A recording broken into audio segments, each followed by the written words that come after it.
programs possible. I'm Gautam Mukunda. Tonight on Greater Boston, I'll spend the whole show with the Israeli government's top representative in the region about the war in Gaza, the people still held hostage by Hamas, the rising death toll among Palestinians, and how this conflict is playing out on the world stage.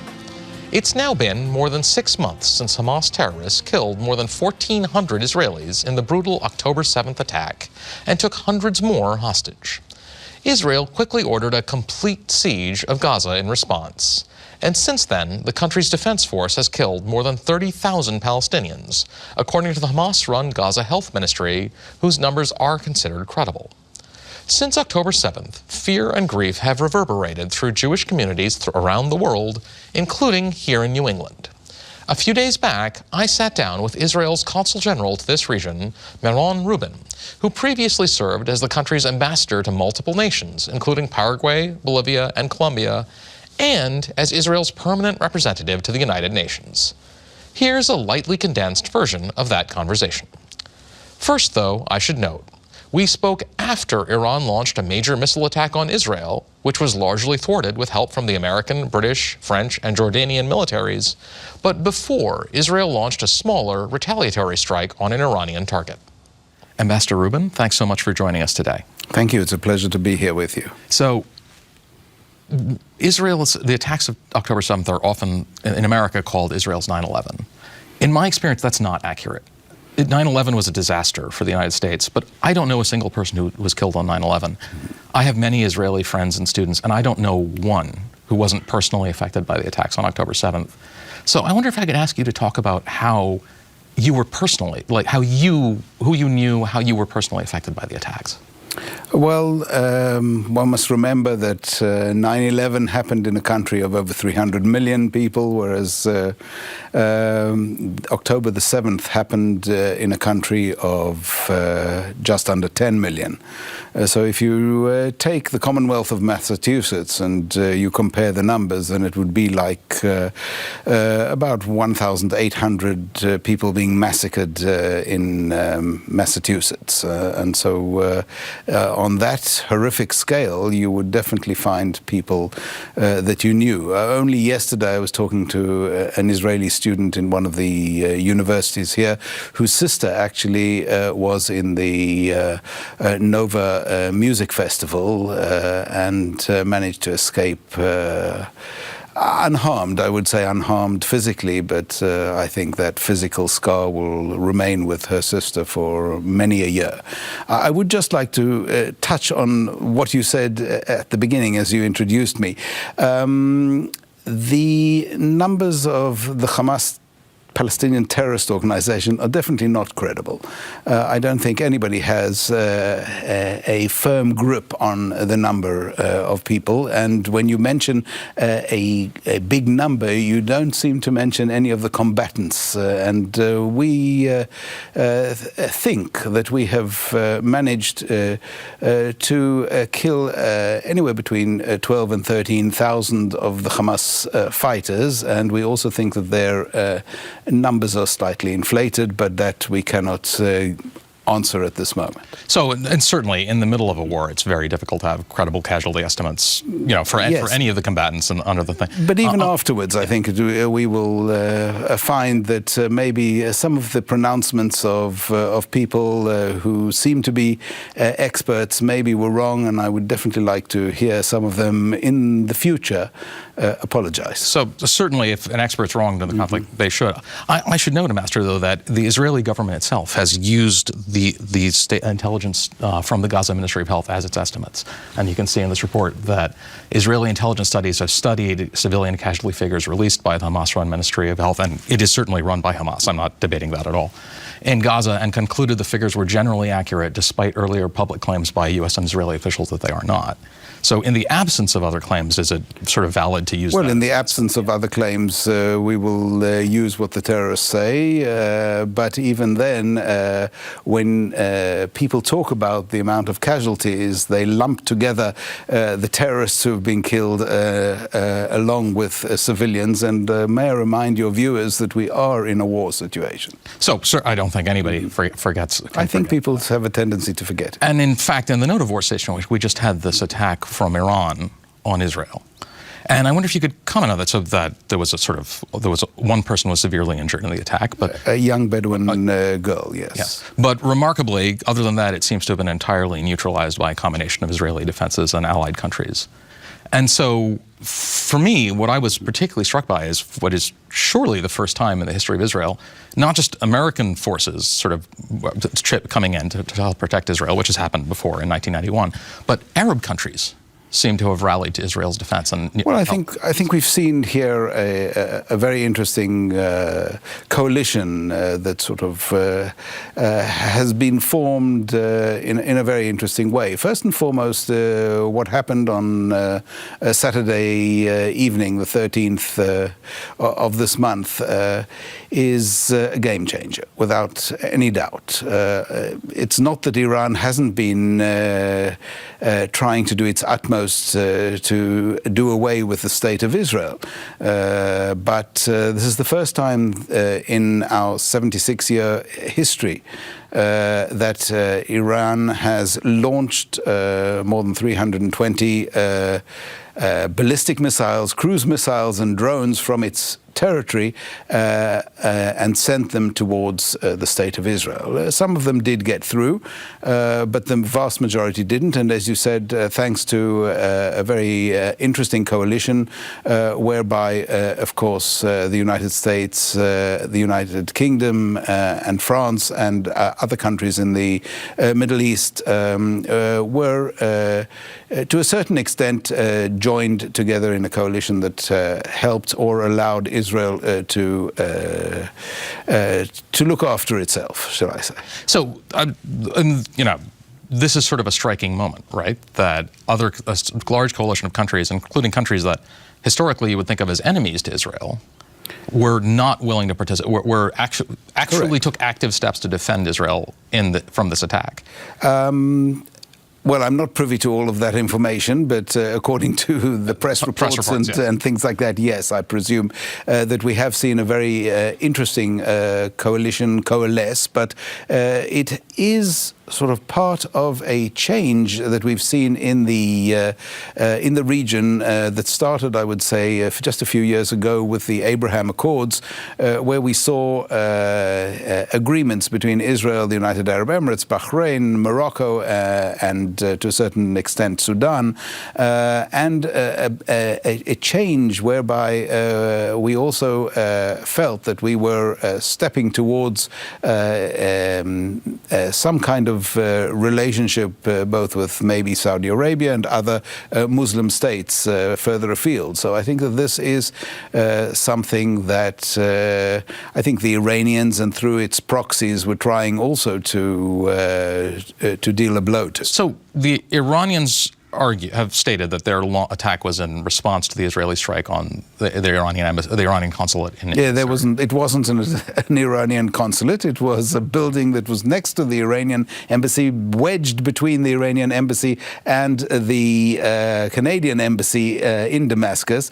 And I can promise you that the generals who were there were not there for sightseeing or buying anything in the Damascus souk. I'm sure that they were active tourists while they were there, but so then, moving from the most recent events to the broader scope of the war in Gaza, it's been roughly a little bit more than 6 months since Israel.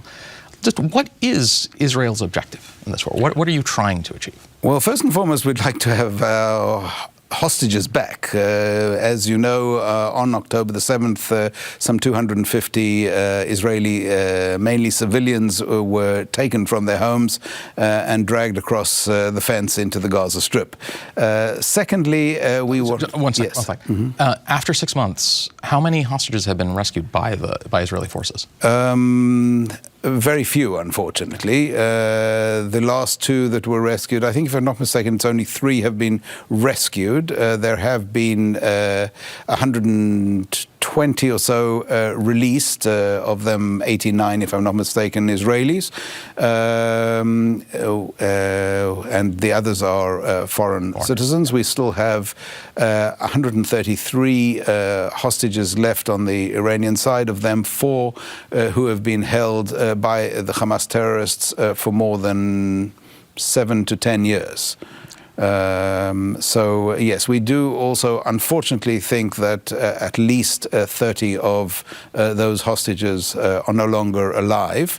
But since the Red Cross has not visited or been allowed to see any of the hostages ever since they were taken hostage, it's very, very difficult to verify the numbers, and it's part of a psychological game that the terrorist organizations are playing with us. And I'm sure any person of goodwill sort of prays for the return of the hostages as soon as possible.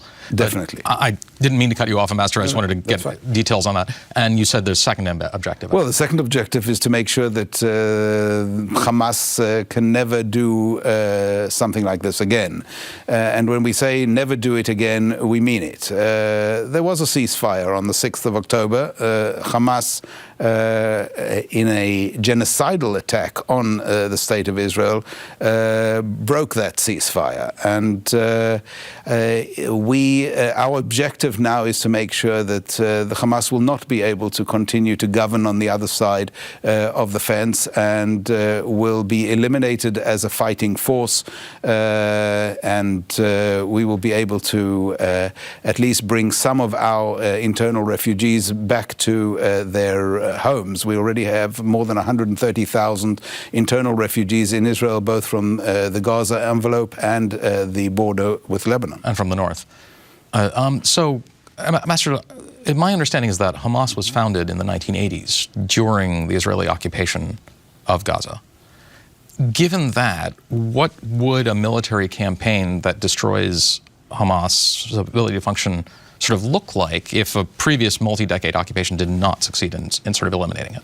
Well, I think that we didn't really go in and deal with the problem for the last 16 years. As you know, Hamas violently took over the Gaza Strip in 2006, and it has been in power there for the last 16 years, embedding itself and running the area for some 16 years, and burrowing under the Gaza Strip and wasting the money that has been given by a lot of do-gooders who have tried to help the Palestinian people, and instead the money was used for strengthening the terrorist tunnels and not really investing in the Palestinian people. So every war must end. Let's assume that Israel does achieve these objectives in its campaign. What is the Israeli government's vision for the future of the Gaza Strip when the war is over?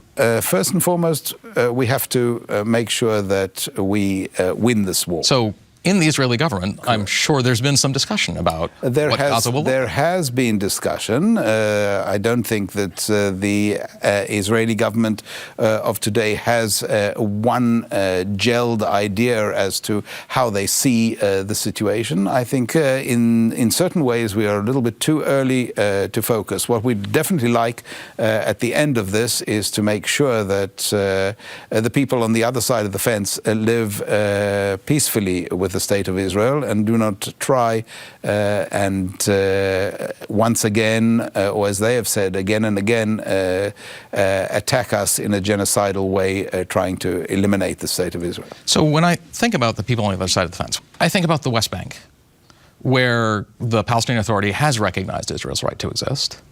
But the months since October 7th have seen a pretty substantial uptick in violence directed at the Palestinians who are living in the West Bank. So where we can say that 428 have been killed since October 7th, including 110 children, almost more than 4,000 injured, more than 1,200 displaced. And there have been 704 accounted for Israeli settler attacks against Palestinians. And there's been expansion of settlements in the West Bank that are under Israeli law, not inter-Israeli law accounted for as illegal. I wonder, from their perspective, if you were a Palestinian living in the West Bank, you might say, we have actually agreed that Israel has a right to exist. We are not participating in these attacks, but the violence keeps getting directed against us. What would you say to them? Well, first and foremost, you've just given a one-sided focus you should say your own, of the violence, because it's not.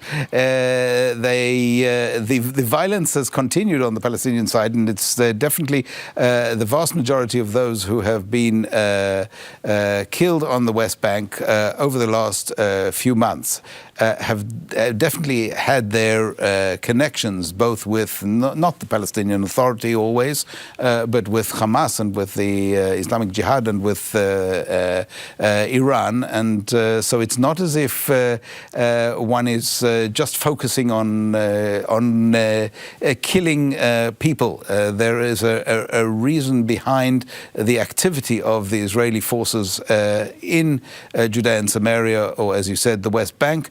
And I think that this is something that doesn't always come out.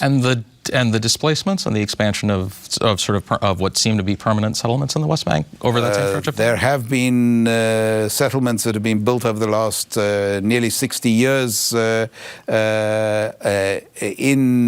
Judea and Samaria, and this in certain areas, of course, continues. But I definitely do understand what has been shown as settler violence, and I think that in many ways we have tried to curb this and to focus on it.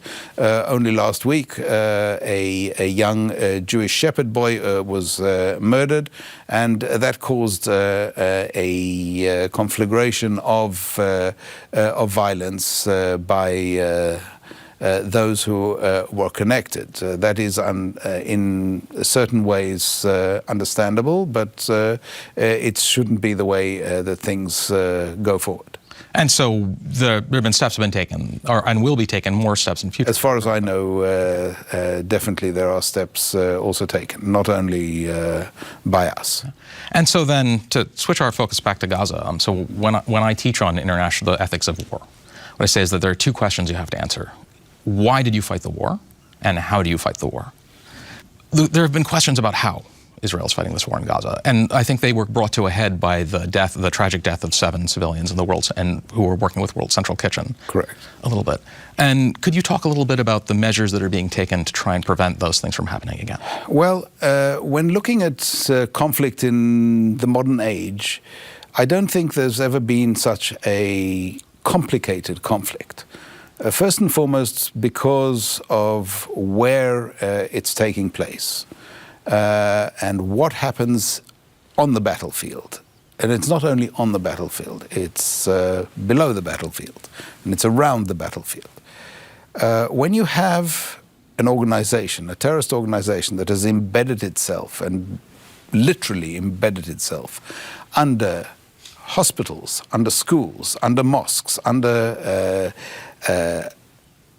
homes throughout the Gaza Strip. I mean, as far as we thought we knew that there were X amount of hundreds of kilometers of tunnels, but we were surprised by the extra amount. If in the beginning we thought maybe 250 to 300 miles of tunnels, it looks like there are more between 400 and 500 miles of tunnels under the Gaza Strip. Imagine what could have been done had that money been put into the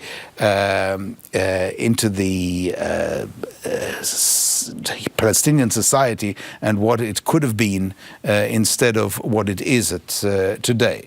So the focus, as is said, what we would like to see, I think, in the end, is a demilitarized Palestinian area that will definitely be run by the people who are on the other side, and definitely not by us. But for the moment, and I said, as you yourself mentioned, we are still in the middle of a war. So, Master, just to push you on this. I've been to Israel, and I don't doubt that the strike is the stresses. But when you're fighting a war, obligations to protect civilians are not contingent. But they're not. The Israel itself is a signatory to the Geneva Accords. Israel has done things for the civilian population that no other country has done in the history of modern warfare, and with all the focus, I definitely think that the story about how the war is being fought is definitely not the one that is on the ground. Whether it is phoning the people, telling them to get out of the area, sending flyers from the air, etc., etc. Actually, even issuing maps of where we are going to be militarily active. So this is something that doesn't happen. So, Ambassador, I haven't been to Gaza, so I can't tell you firsthand. Well, neither have I. People I can definitely tell you that. But I note that Haaretz, which is not social media, it's, I think you would agree, one maybe the most important, but certainly one of the most important Israeli newspapers, has run reports on incidents in Gaza. And I'm gonna note two for you. One on the particular incident of the World Central Kitchen bombing. They had a quote there that in an Israeli defense source saying, "We're trying our hardest to accurately hit terrorists and utilizing every thread of intelligence. And in the end, the units in the field decide to launch attacks without any preparation in cases that have nothing to do with protecting our forces." That's not social media. That's Haaretz.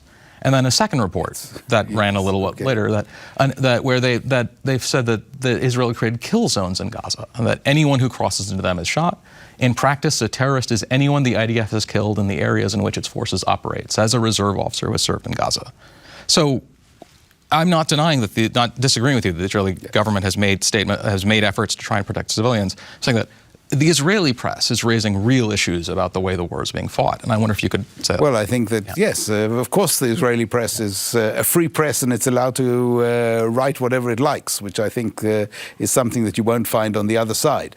But definitely what you see is one or two reports, as you have said, and I think I don't have specific answers for the points that you have raised, but I will definitely try and get the answers for you so that they can be projected or seen both by you and by your viewers. But definitely, I think that you will find that in the majority of the instances, and there are cases where the Israeli army, if something is brought up, does check the case, and I will, as I said, check those cases. But of course, when it comes to the WCK, we have already had a first level investigation, and this has been. Will there be an independent investigation of this? The investigation was conducted by the IDF. Will there be an independent investigation? The IDF has a very capable way of checking its forces, and it does nominate people from outside of the army who know enough about military. Ambassador, I don't doubt that capability, but if you were Jose Andres, you might say, I would really like an independent investigation. I think you would understand that. So is there going to be an independent investigation of the strike? Not that I know of, because I think that the investigation that was carried out was A, very quick, B, very focused, and C, I think it was a well-conducted investigation that did come out. As you saw, we first and foremost recognized it. I'd like to see other armies recognize the problems immediately after they happened. And as you mentioned, yes, there are zones that people are told not to go into. So if it's not as if they are secret zones, and in the middle of a war, this is what happens. People fight in the middle of war. People die in war. When it comes to the war, some 300 Israeli soldiers have already died ever since Israel went into the Gaza Strip, and this is not something that is a small step. We understood. I think this is one of the reasons why Israel hesitated a long time and waited for so many years before it actually tried to deal with the problems on the other side of the fence. And so, Ambassador, also, I can't let you go without talking about U.S.-Israeli relations, which have just been highlighted by the United States helping to defend Israel in this recent attack. Which we have thanked the United States again and again, yes. But I think there has been a lot of stress on that relationship during the war, I think highlighted most by Chuck Schumer, the most senior Jewish elected official in American history, making a statement on the floor of the Senate that he wanted Prime Minister Netanyahu to step down. And I wonder if you could comment on that level of, I would say, almost unprecedented level of tension between the U.S. and Israel. Well, Chuck Schumer and I do not know each other, and I don't think I should comment on what he said, but I definitely think that everybody is entitled to his or her opinion. At the same time, I think that what goes on internally and how it goes on should be left to the Israeli people and not to others to tell us how to run our affairs. So, Master, it's striking because, in fact, like a traditional norm of diplomacy is that one does not interfere in another country's internal domestic politics. But if, when we look at this, I think I have a picture here of Prime Minister Netanyahu when he was testifying, at this point as a private citizen, in favor of the Iraq War, as the United States was making the decision whether or not to invade Iraq. This is a picture of him speaking before the House of Representatives when he was Prime Minister at the invitation of the Republicans in the House, not the President of the United States. This is quite remarkable for a head of government to speak in this setting, and that we have actually an interview of him discussing about his view of American politics.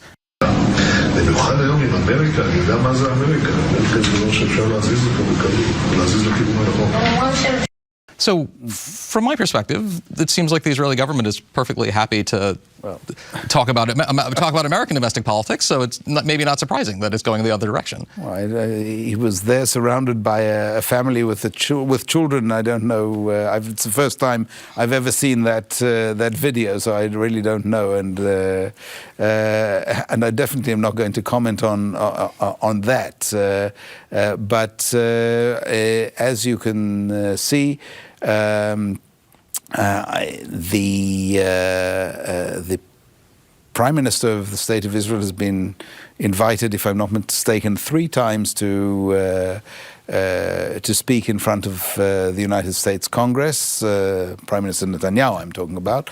This was an official invitation to the Prime Minister of Israel some 9 years ago in the Congress, and I will leave it to professors like you to talk about it and to read things into it. Well, thank you. On that note, Ambassador Meron Rubin, thank you so much for joining us today. It's a pleasure to be here, and thank you for having me. You can catch the full interview with the Consul General on the GBH News YouTube page.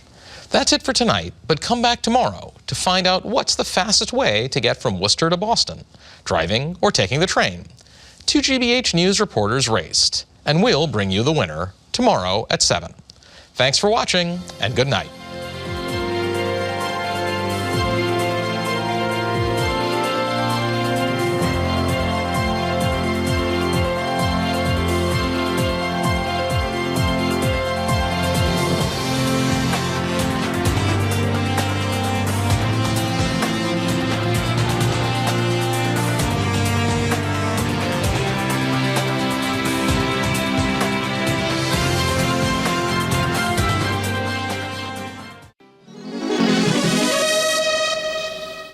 The residents